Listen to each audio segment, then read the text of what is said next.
الحمد لله نحمده ونستعينه ونستغفره ونؤمن به ونتوكل عليه ونعوذ بالله من شرور أنفسنا ومن سيئات أعمالنا من يهده الله فلا مضل له ومن يضلل فلا هادي له وأشهد أن لا إله إلا الله وحده لا شريك له وأشهد أن محمدًا عبده ورسوله صلى الله أرسله بالحق بشيرا ونذيرا بين يدي الساعة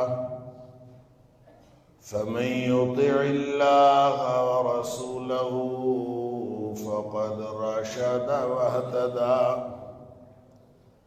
ومن يعص الله ورسوله فقد ضل وغوى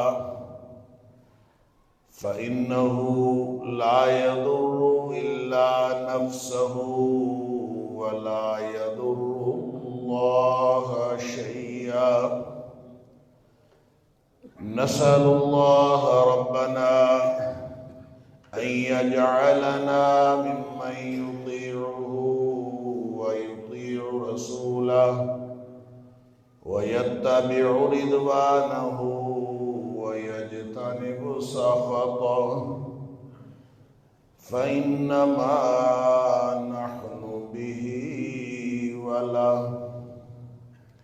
أما بعد فإن خير الحديث كتاب الله وخير الهدي هدي محمد صلى الله عليه وآله وسلم وشر الأمور محدثاتها وكل محدثة بدعة وكل بدعة ضلالة وكل ضلالة في النار فأعوذ بالله السميع العليم من الشيطان الرجيم من همزه ونفخه ونفثه بسم الله الرحمن الرحيم ولو أن أهل القرى آمنوا واتقوا لفتحنا عليهم بركات من السماء والأرض ولكن كذبوا فأخذناهم بما كانوا يكسبون أفأمن أهل القرى أن يأتيهم بأسنا بياتا وهم نائمون أفأمن أهل القرى أن يأتيهم بأسنا ضحى وهم يلعبون أفأمنوا مكر الله فلا يأمن مكر الله إلا القوم الخاسرون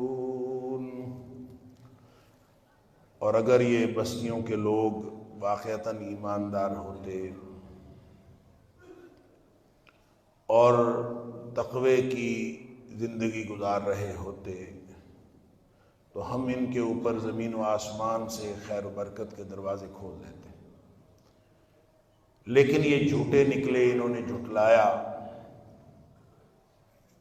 فَأَخَذْنَاهُمْ بِمَا كَانُوا يَكْسِبُونَ، پھر ہم نے ان کو پکڑ دیا ان کے کرتوتوں کے سبب جو کچھ یہ کرتے تھے۔ کیا پھر یہ بستیوں کے لوگ اس بات سے بے خوف ہو گئے ہیں کہ ہمارا عذاب رات کو آ جائے جب یہ سوئے ہوئے ہوں؟ یا پھر یہ اس بات سے بھی بے خوف ہو گئے ہیں کہ ہمارا عذاب ان کے اوپر دن کو آئے جب یہ اپنے اپنے مشاغل کے اندر مشغول ہوں؟ کیا یہ لوگ اللہ کی منصوبہ بندی سے بے خوف ہو گئے ہیں؟ اور اللہ کی منصوبہ بندی سے صرف وہ لوگ بے خوف ہوتے ہیں جو خسارہ پانے والے لوگ ہوتے ہیں۔ صدق اللہ العظیم۔ اللہ کریم نے اخروی عذاب اور ثواب کے ساتھ ساتھ دنیا میں جو نظام امتحان ہے اس کے اندر بھی اللہ نے کچھ ایسے نتائج رکھے ہیں جو اگرچہ اگلی سطح کا امتحان ہی ہوتے ہیں، لیکن وہ بعض اعمال کے نتائج ہوتے ہیں، اور ان نتائج کا ان اعمال کے ساتھ لزوم کا تعلق ہوتا ہے۔ یعنی ایسے ہو نہیں سکتا کہ وہ عمل کیا جائے اور اس کے نتیجے میں وہ صورتحال پیدا نہ ہو جس کا اللہ کریم نے وعدہ کیا ہے۔ بعض اعمال ایسے ہوتے ہیں، آپ اگر کسی کے اوپر فائر کریں تو ظاہر ہے جب فائر کریں گے تو اس کے سامنے اگر آدمی ہو تو اس کا لازمی نتیجہ ہے کہ گولی اس کو لگ جائے گی۔ تو کوئی اگر شخص ایک ایسا عمل کرے جس کے نتیجے کے ساتھ لزوم کا تعلق ہے، تو پھر اگر اس نتیجے سے بچنا ہے تو دراصل اس عمل سے بچنا پڑے گا۔ اس لیے نبی اکرم صلی اللہ علیہ وسلم نے اس حدیث کے اندر جو گزشتہ 2-3 جمعات سے ہم سمجھنے کی کوشش کر رہے ہیں اللہ کی توفیق سے، جو ابن ماجہ کی روایت ہے اور صحیح حدیث ہے کہ نبی پاک صلی اللہ علیہ وسلم نے فرمایا 5 چیزیں ایسی ہیں جن کے نتائج کے ساتھ ان کا لزوم کا تعلق ہے، لہذا خمس اذا ابتلیتم بہن، کہ 5 چیزیں ایسی ہیں کہ جب تم ان میں مبتلا ہو جاؤ تو گویا اس کا نتیجہ لازمی طور پر نکلے گا۔ پھر آپ نے ساتھ دعا بھی دی کہ وَأَعُوذُ بِاللَّهِ أَن تُدْرِكُوهُنَّ، میں اللہ سے دعا کرتا ہوں، اللہ سے پناہ مانگتا ہوں، اللہ کی پناہ میں آتا ہوں کہ تم لوگ ان چیزوں کو پالو، اس صورتحال کو پہنچو۔ اور وہ صورتحال کیا ہے اس کے بارے میں 3 باتوں کے اوپر گفتگو ہو چکی، 2 باتیں باقی ہیں۔ ایک بات تو نبی اکرم صلی اللہ علیہ وسلم نے یہ فرمایا کہ جس قوم کے اندر بے حیائی آ جاتی ہے اس کے اندر طرح طرح کی بیماریاں پھیل جاتی ہیں، لہذا بے حیائی کا اور بیماریاں پھیلنے کا یہ لزوم کا تعلق ہے۔ اگر کوئی شخص انفرادی طور پر بے حیائی میں مبتلا ہوگا تو وہ انفرادی طور پر اس نتیجے کے لیے ولنریبل ہوگا، کسی بھی وقت وہ اس نتیجے کا سامنا کرنا پڑ سکتا ہے کہ اس کو وہ بیماریاں لگ جائیں۔ اور اگر کوئی معاشرہ اجتماعی طور پر بے حیا معاشرہ ہو جاتا ہے اور علانیہ بے حیائی شروع ہو جاتی ہے، لم تظہر الفاحشۃ فی قوم قط حتی یعلنوا بها، کہ کسی قوم کے اندر بے حیائی اس طرح سے آتی ہے کہ لوگ علانیہ طور پر بے حیائی کرنا شروع کر دیتے ہیں، کہ چھپی ہوئی باتیں نہیں ہوتی بلکہ ظاہری طور پر جو ان کے سٹیج ڈرامے دیکھ لیں، ان کے دوسرے ڈرامے دیکھ لیں، آپ ان کی فلمیں دیکھ لیں، ان کے ایڈز دیکھ لیں، ان کی مشہوریاں دیکھ لیں، ان کا میڈیا دیکھ لیں، ان کی آپس کی گفتگویں دیکھ لیں، ان کی آپس کی محفلیں دیکھ لیں، آپس کی مجالس دیکھ لیں، ساری کی ساری علانیہ بے حیائی، حتی یعلنوا بہا، لوگ علانیہ بے حیائی شروع کر دیں تو اس کا لازمی نتیجہ یہ نکلتا ہے الا فشا فیہم الطاعون، ان کے اندر طاعون جیسی بیماریاں پھیلتی ہیں۔ والاوجاع التي لم تكن مضت في اسلافهم الذين مضوا، ایسی ایسی بیماریاں جو ان کے آباء و اجداد نے نہ کبھی سنی نہ دیکھی، ایسے ایسے نام نہ کبھی سنے، وہ بیماریاں اللہ تعالیٰ اس قوم کے اندر ڈال دیتا ہے جس قوم کے اندر بے حیائی آ جاتی ہے۔ دوسری بات نبی پاک صلی اللہ علیہ وسلم نے فرمائی کہ جس قوم کے اندر ناپ تول میں کمی کی بیماری آ جاتی ہے، کہ ناپ تول میں وہ کمی کرتے ہیں، اس کے اندر 3 قسم کے نتائج نکلنا لازمی ہے۔ ایک نتیجہ تو یہ ہے الا اخذوا بالسنین، قحط سالی ان کو آ پکڑتی ہے، ان کو قحط سالی کا سامنا رہتا ہے۔ وشدت المعونہ، روزگار تنگ پڑ جاتا ہے، لوگ جو ہیں وہ روزگاری اپنے روزی سے تنگ پڑ جاتے ہیں، ان کی روزی فراخ نہیں رہتی بلکہ تنگ پڑ جاتے ہیں۔ لاکھوں کمانے والا ہو یا ہزاروں کمانے والا ہو یا سینکڑوں کمانے والا ہو، سارے اپنی اپنی جگہ پہ تنگ رہتے ہیں۔ شدت المعونہ، لوگوں کو گزر اوقات مشکل ہو جاتا ہے۔ اللہ، لگتا ہے ہمارے ہی ملک کے حالات ڈسکس ہو رہے ہیں۔ اللہ اکبر۔ وجور السلطان علیہ، اور تیسری چیز جو نتیجہ نکلتا ہے ناپ تول میں کمی کا، نبی اکرم صلی اللہ علیہ وسلم نے فرمایا وہ یہ ہے کہ وہ عوام جو ہیں وہ حکمرانوں کے ظلم کا شکار ہوتے ہیں۔ حکمران کوئی بھی ہو، وہ ڈکٹیٹر ہو، وہ منتخب حکومت ہو، وہ نگران ہو، وہ کوئی بھی ہو، لیکن کوئی بھی عوام کے اوپر ظلم کے اندر کوئی کمی نہیں لاتا بلکہ ان کے اوپر ظلم ڈھاتا۔ جور السلطان علیہ، لوگوں کے اوپر حکمرانوں کا ظلم جو ہے وہ کسی بھی طرح کا ظلم ہو سکتا ہے۔ وہ ظلم معاشی طور پر ہو سکتا ہے، وہ ظلم سیاسی طور پر ہو سکتا ہے، وہ ظلم ان کے حقوق دبانے کے اعتبار سے ہو سکتا ہے، وہ ظلم کسی شخص کے اوپر انفرادی طور پر ہو سکتا ہے، یا اجتماعی طور پر کوئی بھی کسی بھی طرح کا ظلم ہو سکتا ہے۔ لیکن اللہ کے رسول صلی اللہ علیہ وسلم نے فرمایا یہ تمہارے ناپ تول میں کمی کرنے کا نتیجہ ہے۔ تیسری بات نبی کریم صلی اللہ علیہ وسلم نے فرمائی کہ جب زکوٰۃ دینا لوگ چھوڑ جاتے ہیں، لم یمنعوا زکاۃ اموالہم، لوگ اپنے مالوں کی زکوٰۃ نہیں دیتے، حالانکہ اندازہ کریں دیا ہوا اللہ کا ہے، اللہ نے سب کچھ دیا، اللہ نے صاحب نصاب بنایا، اور اس میں سے مانگا کتنا ہے اللہ نے؟ صرف 2.5%، 2.5%، اور وہ بھی سال بعد بچا ہوا مال بچت پڑی رہے، اس کے اوپر سال گزر جائے تو اس میں سے 2.5% مانگا ہے، اور وہ بھی نہیں لوگ دیتے۔ جب وہ نہیں دیتے تو اللہ تعالیٰ آسمانوں سے بارشیں روک لیتا، الا منع القطر من السماء، آسمان سے بارش نہیں آتی، رک جاتی۔ اور یہ جو کبھی کبھی ہو جاتی ہے نا، ہم سمجھتے ہیں ہماری وجہ سے ہو جاتی ہے، ہمارے کرتوت تو ایسے نہیں کہ کبھی بارش ہو۔ اللہ کے رسول صلی اللہ علیہ وآلہ وسلم نے فرمایا وَلَوْلَا الْبَهَائِمْ لَمْ يُمْطَرُوا، اگر ان میں جانور، یہ مویشی، یہ چوپائے نہ ہوتے تو کبھی بارش ہوتی ہی نہ۔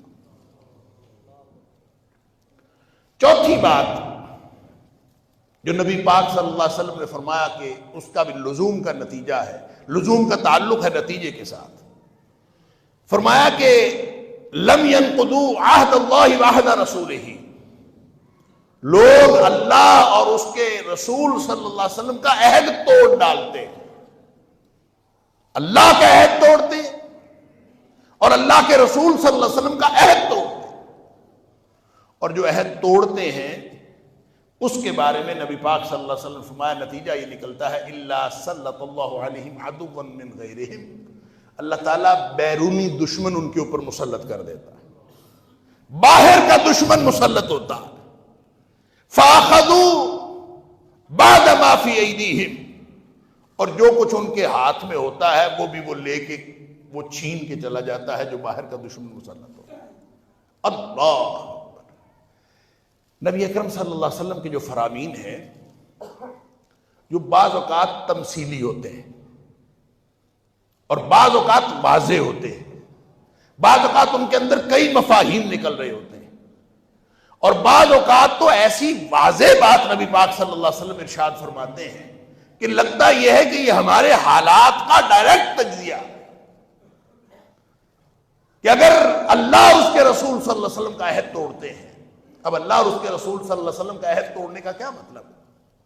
ایک تو وہ عہد ہے ان العہد کان مسئولا، اللہ تعالیٰ فرماتا ہے وعدہ جس بھی قسم کا ہو اس کے بارے میں قیامت والے دن پوچھا جائے، وعدہ ہے آخر، اور جو وعدہ پورا نہیں کرتا لا دین لمن لا عہد لہ، جو وعدہ پورا نہیں کرتا، یہ عمومی بات ہے، جو وعدہ پورا نہیں کرتا اس کا تو دین ہی کوئی نہیں۔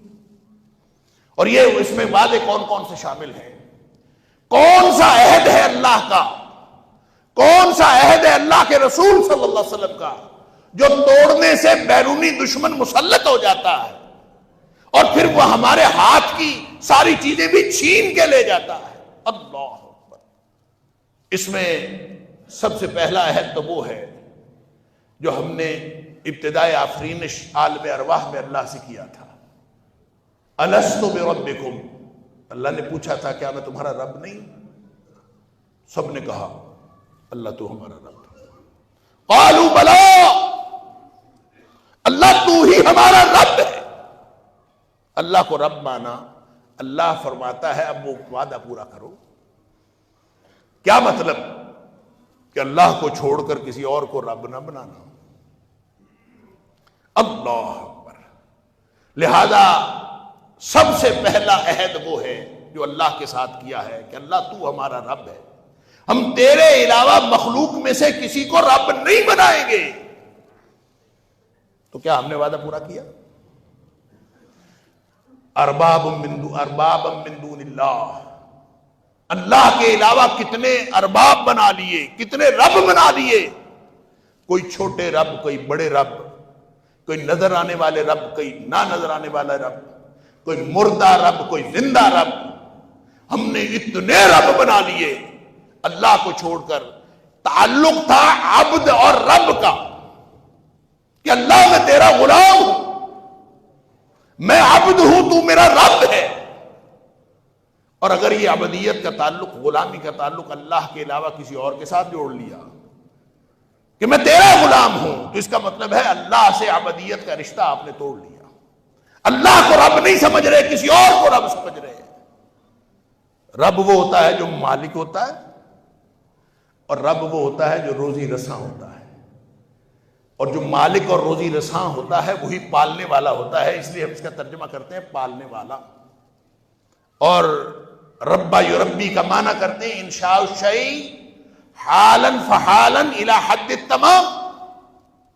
رب وہ ہوتا ہے جو لمحہ لمحہ، مرحلہ مرحلہ وہ آپ کو پالتا ہے اور تکمیل تک لے جاتا ہے، الی حد التمام، تکمیل تک لے جاتا ہے۔ یہ سارے مراحل پر جو پالنے والا ہے وہ رب ہے، وہ اللہ ہے۔ اور اگر آپ نے اللہ کو رب نہیں سمجھا، دنیا میں کسی اور کو رب بنا لیا، تو اس کا مطلب ہے سب سے پہلا عہد آپ نے توڑ دیا اللہ کے ساتھ۔ اور جو اگر یہ عہد توڑا ہے، جب ہم کلمہ پڑھتے ہیں اشہد ان لا الہ الا اللہ وحدہ لا شریک لہ، تو یہی تو عہد دہراتے ہیں، یہی عہد دہراتے ہیں، اللہ میں گواہی دیتا ہوں تیرے علاوہ کوئی الہ نہیں، تیرے علاوہ کوئی بندگی کے لائق نہیں، وحدہ لا شریک لہ، وہ اکیلا ہے، اس کا کوئی بھی شریک کسی بھی معاملے میں، نہ ذات میں شریک، نہ افعال میں شریک، نہ اس کے اسماء و صفات میں شریک، نہ بندگی میں شریک، کوئی اس کا شریک نہیں ہے۔ یہی تو اللہ کے ساتھ عہد کیا تھا۔ اب عہد اللہ کے ساتھ یہ ہے کہ تیرے ساتھ کسی کو شریک نہیں کریں گے، تو کیا ہم نے یہ عہد پورا کیا؟ اللہ کے ساتھ سب سے پہلا عہد یہ توڑا ہے۔ اور اللہ تعالیٰ قرآن میں فرماتا ہے یا ایھا الذین آمنوا، اے ایمان کا دعویٰ کرنے والوں، اوفوا بالعقود، وعدے پورے کیا کرو۔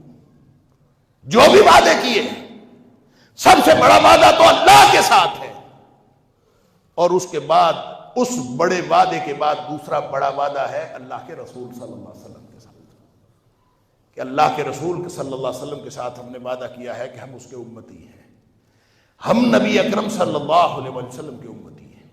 اور امتی ہونے کا مطلب پتہ کیا ہے؟ ہم نے جب وعدہ کیا کہ اشہد ان لا الہ الا اللہ وحدہ لا شریک لہ واشہد ان محمدا عبدہ ورسولہ، اللہ کے رسول ہے. جب ہم نے رسول مان لیا، ہم نے اپنے آپ کو امتی مان لیا، تو اس کا مطلب پتہ کیا ہے؟ اس کا مطلب یہ ہے کہ آج کے بعد اطاعت بھی اللہ کے رسول صلی اللہ علیہ وسلم کی اور اتباع بھی اللہ کے رسول صلی اللہ علیہ وسلم. کسی اور کی اطاعت نہیں ہوگی، کسی اور کا حکم نہیں مانا جائے گا، کسی اور کی اتباع نہیں ہوگی، صرف اللہ کے رسول صلی اللہ علیہ وسلم کی اطاعت و اتباع ہوگی. جیسے اللہ اپنی الوہیت میں یکتا ہے، اسی طرح نبی اکرم صلی اللہ علیہ وسلم اپنی رسالت میں یکتا ہے. آپ کے علاوہ کسی کی اطاعت اور اتباع نہیں. اس کو دوسرے لفظوں میں یوں کہہ لیجئے کہ ہم نے وعدہ اللہ سے کیا ہے اللہ کے رسول صلی اللہ علیہ وسلم کے بارے میں. وہ عہد پتہ کیا ہے؟ اللہ کا عہد تو ہو گیا. اللہ کے رسول صلی اللہ علیہ وسلم کا عہد پتہ کیا ہے؟ وہ یہ ہے کہ اللہ کے رسول صلی اللہ علیہ وسلم کے علاوہ دنیا کائنات میں کوئی ایسی ہستی نہیں، ساری مخلوقات میں کوئی ایسی ہستی نہیں جس کا کہا ہوا قانون ہو. زبان اقدس نبی اکرم صلی اللہ علیہ وسلم کی صرف وہ ایک زبان ایسی ہے جس سے جو بات نکلے وہ قانون ہوتی ہے. آپ ہاں کہہ دیں تو قانون ہوتا ہے، نبی پاک صلی اللہ علیہ وسلم نہ فرما دیں تو بھی قانون ہوتا ہے، اور نبی پاک صلی اللہ علیہ وسلم خاموش رہیں تو بھی قانون ہوتا ہے. یہ اتھارٹی نبی پاک صلی اللہ علیہ وسلم کو اللہ نے دی ہے. لہذا وما آتاکم الرسول فخذوہ وما نہاکم عنہ فانتہوا، جو اللہ کے رسول صلی اللہ علیہ وسلم تمہیں دیتے جائے وہ لیتے جاؤ، جس سے منع کرے اسے روکتے جاؤ. یہ پورا دین ہے. سادہ سی بات. یہ عہد ہم نے کیا. کیا ہم دین اللہ کے رسول صلی اللہ علیہ وسلم سے لیتے؟ آج تک، اس وقت تک ہمارے جھگڑے کس بات کے؟ ہمارے آپس میں جھگڑے کس بات کے؟ کیا نماز پڑھتے وقت ہم نے یہ جھگڑا ڈالنا ہے کہ حنفی نماز پڑھنی ہے، کہ شافی نماز پڑھنی ہے، کہ حنبلی نماز پڑھنی ہے، کہ مالکی نماز پڑھنی ہے؟ کیا ہمارا جھگڑا یہ ہے؟ اگر ہمارا جھگڑا یہ ہے تو پھر انا للہ و انا الیہ راجعون. ہم سب کا عہد اللہ کے رسول صلی اللہ علیہ وسلم کے ساتھ یہ ہے کہ ہم سب نے نبوی نماز پڑھنی ہے. ہمارا عہد یہ ہے کہ ہم نے وہ نماز پڑھنی ہے جو نبی پاک صلی اللہ علیہ وسلم نے پڑھی. لہذا یہی حکم آپ نے دیا تھا، صلو کما رأیتمونی اصلی، جو جس طرح مجھے نماز پڑھتا ہوا دیکھتے ہو اسی طرح نماز پڑھو. اس میں اختلاف ہو جائے کہ نبی پاک صلی اللہ علیہ وسلم یوں پڑھتے تھے یا یوں پڑھتے تھے، اس میں اختلاف ہو جائے کوئی بات نہیں. یہ علمی اختلاف، یہ علمی اختلاف ہے، اور اس کی تحقیق جاری رہنی چاہیے کہ نبی پاک صلی اللہ علیہ وسلم کی نماز کیسی تھی، اور اس تحقیق کو جاری رکھتے ہوئے نبی پاک صلی اللہ علیہ وسلم والی نماز پڑھنا، یہ اس عہد کو پورا کرنا ہے جو ہم نے اللہ کے رسول صلی اللہ علیہ وسلم کے ساتھ کیا.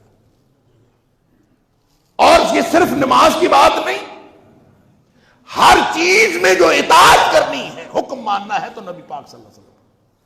اور نبی پاک صلی اللہ علیہ وسلم کے حق کا معنی یہ ہے، آپ کے ساتھ عہد کرنے کا معنی یہ ہے کہ اب نبی پاک صلی اللہ علیہ وسلم کے بعد قیامت تک کوئی ہستی ایسی نہیں آئے گی، کوئی ایک ہستی بھی ایسی نہیں آئے گی جس کا کہا ہوا قانون ہو اور جس کو ہم پیش کر سکیں کہ آج کے بعد ہم نے اس کی بات ماننی ہے، دوسرے کی بات نہیں ماننی.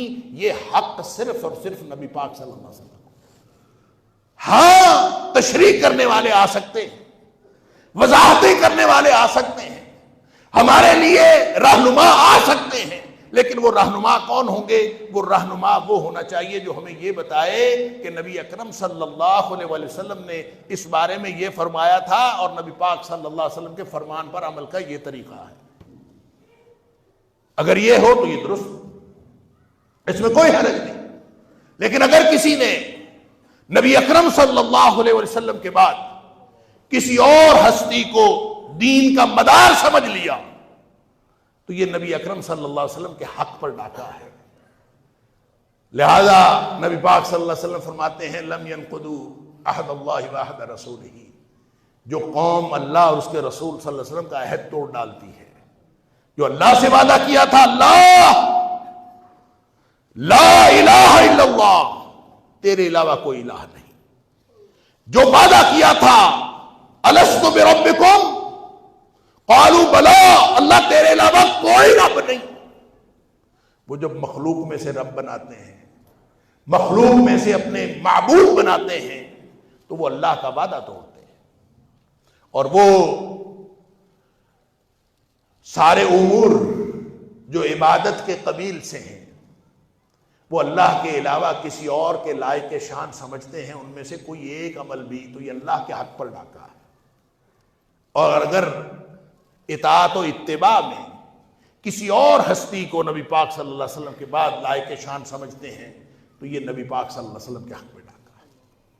تو کیا ہم نے اللہ اور اس کے رسول صلی اللہ علیہ وسلم کا عہد توڑا ہے کہ نہیں توڑا؟ ہم اپنے اپنے گریبان میں جھانک کے دیکھیں، کیا جو وعدہ کیا تھا وہ پورا ہو رہا ہے؟ کہنے کو ہم سارے امتی ہیں، اگر امتی ہیں تو یہ تو بہت بڑا اعزاز ہے۔ نبی کریم صلی اللہ علیہ وسلم نے فرمایا اچھا اگر امتی ہو نا تو کل امتی یدخلون الجنہ، تمہیں خوشخبری ہو میرا ہر امتی جنتی ہے، ہر امتی نے جنت میں جانا۔ یہ کوئی چھوٹا اعزاز ہے اگر آپ نبی پاک صلی اللہ علیہ وسلم کی امتی ہیں، لیکن امتی ہوتا کون ہے؟ اللہ الا من ابا، ہر امتی جنتی ہے سوائے اس جنتی کے، اس امتی کے جو خود انکار کر دے، الا من ابا، جو خود انکار کر دے۔ خود کس بات سے انکار کرے؟ جنت میں جانے سے انکار کرے یا امتی ہونے سے انکار کرے؟ بات ایک ہی، جنت میں جانے سے انکار کرے تو بھی وہی بات ہے، امتی ہونے سے انکار کرے تو بھی وہی بات ہے، امتی ہے تو جنتی ہے۔ صحابہ حیران ہو گئے، من یابا یا رسول اللہ صلی اللہ علیہ وسلم، اللہ کے رسول انکار کون کرتا ہے بھلا؟ آپ نے سن لیجئے، اب امتی کی ڈیفینیشن ہمیشہ ہمیشہ کے لیے طے ہو گئی، کون اللہ اور اس کے رسول صلی اللہ علیہ وسلم کا عہد پورا کرتا ہے اور کون پورا نہیں کرتا۔ فرمایا من اطاعنی فدخل الجنہ، جو میری بات مانتا ہے وہ جنتی ہے۔ سبحان اللہ، من اطاعنی، جس نے میرا حکم مانا، جس نے میری اطاعت کی وہ جنتی ہے، یہ عہد پورا کرتا ہے۔ ومن عصانی، اور جو میری نافرمانی کرتا ہے، اپنے اپنے مسائل، اپنے اپنے جھگڑے، اپنے اپنے مکاتب فکر، اپنے اپنے مسالک، اپنے اپنے رولے، اور اپنے اپنے بڑے، کسی نے کسی کو بڑا بنایا، کسی نے کسی کو بڑا بنایا، میرا کوئی اور بڑا، آپ کا کوئی اور بڑا، ہر ایک کا کوئی اور بڑا، اور جس کو اللہ نے بڑا بنایا تھا اس بڑے کی بات پیچھے رہ گئی، ہمارے اپنے بڑوں کی بات آگے رہ گئی۔ فرمایا ومن عصانی، جو بات میری نہیں مانتا، ظاہر ہے جو میری نہیں مانتا وہ کسی اور کی مانتا، جو کسی اور کی مانتا وہ میری نہیں مانتا۔ ومن عصانی، جو بات میری نہیں مانتا، فقد ابا، اس نے گویا میرا امتی ہونے سے انکار کر دیا یا جنتی ہونے سے انکار کر دیا۔ لہذا عہد اللہ اور اس کے رسول صلی اللہ علیہ وسلم کا کہیں ہم نے توڑا تو نہیں، کہیں توڑے تو نہیں بیٹھے۔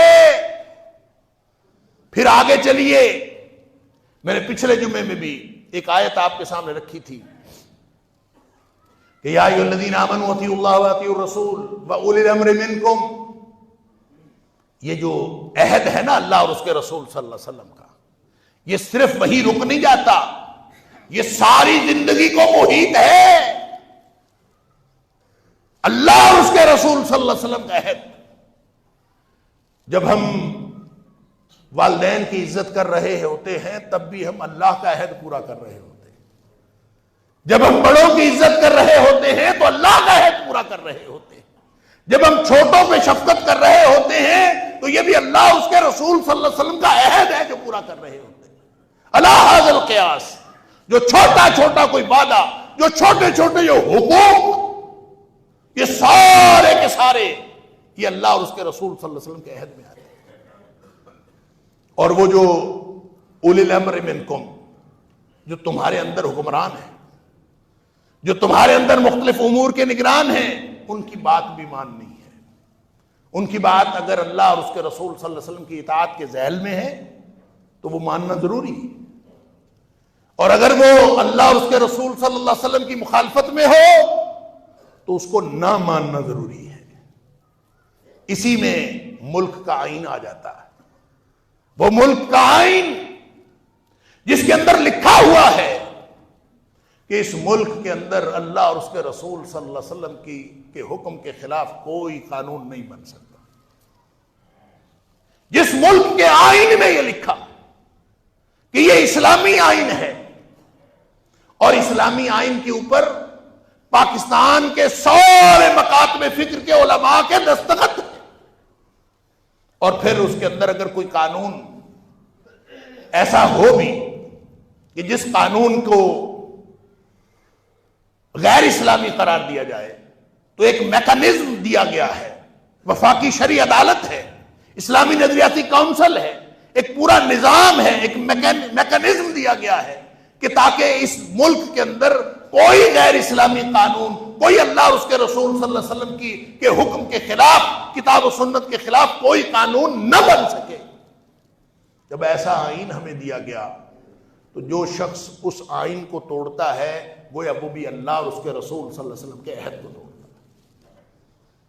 وہ میں توڑوں یا آپ توڑیں، عوام توڑیں یا حکمران توڑیں، جب وہ اللہ اور اس کے رسول صلی اللہ علیہ وسلم کے عہد کو توڑتے ہیں، اس کا مطلب یہ ہوا کہ عوام ایک دوسرے کے حقوق نہیں دے رہے تو بھی اللہ اور اس کے رسول صلی اللہ علیہ وسلم کا عہد توڑا جا رہا ہے، اور اگر حکمران عوام کے حقوق نہیں دے رہے تو وہ بھی اللہ اور اس کے رسول صلی اللہ علیہ وسلم کا عہد توڑ رہے ہیں۔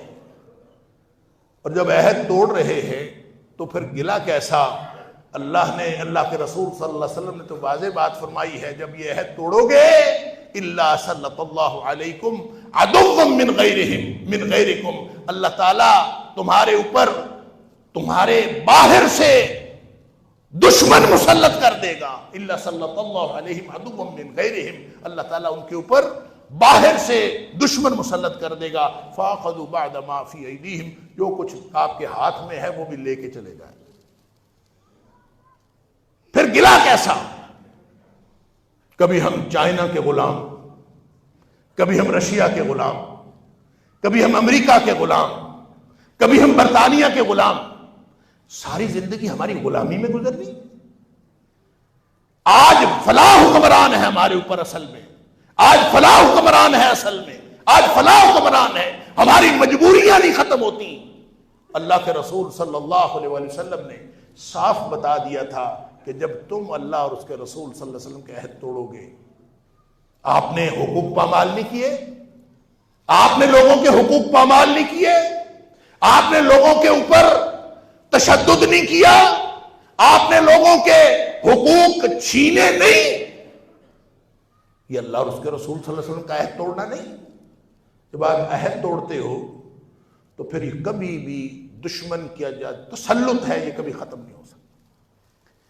ایک حدیث کے اندر نبی پاک صلی اللہ علیہ وسلم نے فرمایا، یہ رعیت ہوتی ہے نا، رعیت، کلکم راع وکلکم مسئول عن رعیتہ، تم میں سے ہر شخص جو ہے وہ نگران ہے، نگہبان ہے، اور اس کی رعیت کے بارے میں اس سے قیامت والے دن پوچھا جائے گا، سوال پوچھا جائے گا۔ لہذا ہم اپنے گھروں میں نگران ہیں، اور عورت جو ہے وہ اپنے شوہر کے گھر میں نگران ہے، چلتے چلتے جو حکمران ہیں وہ پوری عوام کے اوپر نگران ہے۔ اور نبی اکرم صلی اللہ علیہ وسلم نے فرمایا، مسلم شریف کی حدیث ہے، نبی پاک صلی اللہ علیہ وسلم فرمایا، اگر کسی نے اپنی رعیت کے بارے میں ما من عبد یسترعیہ اللہ تعالی، اللہ تعالیٰ نے کسی آدمی کو رعیت دی ہو اور وہ رعیت کے اوپر حکمرانی کرتا رہے، وَهُوَ غَاشٌ إِلَىٰ رَعِيَّتِهِ، اور وہ اس حال میں ثُمَّ مَاتَ، پھر وہ فوت ہو گیا، جس دن وہ بھی فوت ہوا، جب بھی فوت ہوا، وَهُوَ غَاشٌ لِرَعِيَّتِهِ، وہ اپنی جو رعیت ہے اس کے لیے وہ صاف نہیں تھا، دھوکہ کرتا تھا ان کے ساتھ، دھوکے باز تھا اپنی رعیت کے بارے میں، واضح نہیں تھا ان کے حقوق دینے کے لیے، کلیئر نہیں تھا، غاشن، اور غاش غش سے ہے۔ غش کس کو کہتے ہیں؟ المکر والخدیعہ، عربی زبان میں غش کہتے ہیں المکر والخدیعہ۔ مکر کا مطلب ہوتا ہے چلاکی کرنا، اور خدیعہ کا مطلب ہوتا ہے دھوکہ کرنا۔ ایسا حکمران، چاہے وہ اپنے گھر کا حکمران ہے، چاہے وہ کسی ملک کا حکمران ہے، ما من عبد یسترعیہ اللہ تعالی، کوئی بھی انسان ہو جس کو اللہ نے رعیت دی ہو، ثم مات یوم یموت، پھر جس دن مرا اس دن مرا،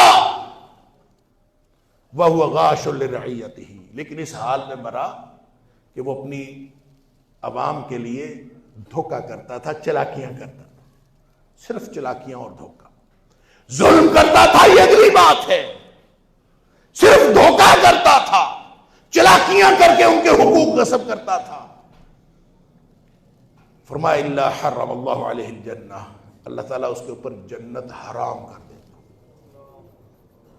اللہ اکبر، آخرت میں جو ہونا ہے وہ تو ہونا ہے، دنیا میں اللہ کے رسول صلی اللہ علیہ وسلم فرما رہے ہیں کہ جب عہد ٹوٹتے ہیں، جب اللہ کا عہد ٹوٹتا ہے، اللہ کے رسول صلی اللہ علیہ وسلم کا عہد ٹوٹتا ہے، جب لوگوں کے حقوق پائمال ہوتے ہیں، جب باہمی معاہدے ختم ہوتے ہیں، جب عوام کے حقوق پامال ہوتے ہیں، اللہ اور اس کے رسول صلی اللہ علیہ وسلم کا عہد ٹوٹنے کے مترادف ہے، جب آئین ٹوٹتے ہیں، جب قانون ٹوٹتے ہیں، جب ضابطے ٹوٹتے ہیں، تو پھر کیا ہوتا ہے؟ الا سلط اللہ علیہم عدوا من غیرہم، اللہ پھر باہر سے بیرونی دشمن مسلط کر دیتا ہے۔ اللہ اکبر، ہمارے اوپر بیرونی دشمن ایسے خام خواہ مسلط نہیں ہوئے۔ فَأَخَذُوا بَعْدَ مَا فِي أَيْدِيهِمْ، جو کچھ ان کے ہاتھ پلے ہوتا ہے وہ بھی لے جاتے ہیں۔ اور میں نے عرض کیا تھا کہ جا کے حساب کتاب تو لگاؤ، ہمارا کون سا اثاثہ ہمارے پاس ہے؟ ہمارے موٹر ویز دے دیے گئے، ہمارے ایئرپورٹس دے دیے گئے، ہمارے ہر اثاثہ غیروں کو دے دیا گیا۔ وہ کہتے ہیں لیز نہیں کیا، آؤٹ سورس کیا ہے، صرف اور صرف دھوکہ عوام کو، سارا کچھ دے دیا۔ اب سنا ہے پی آئی اے بھی بیچا جا رہا ہے، ہر چیز، ہر اثاثہ بیچا جا رہا ہے۔ فَأَخَذُوا بَعْدَ مَا فِي أَيْدِيهِمْ، جو ان کے ہاتھ پلے ہوتا ہے سارا کچھ وہ لے جاتے۔ اللہ، پلے کچھ بھی نہیں رہا۔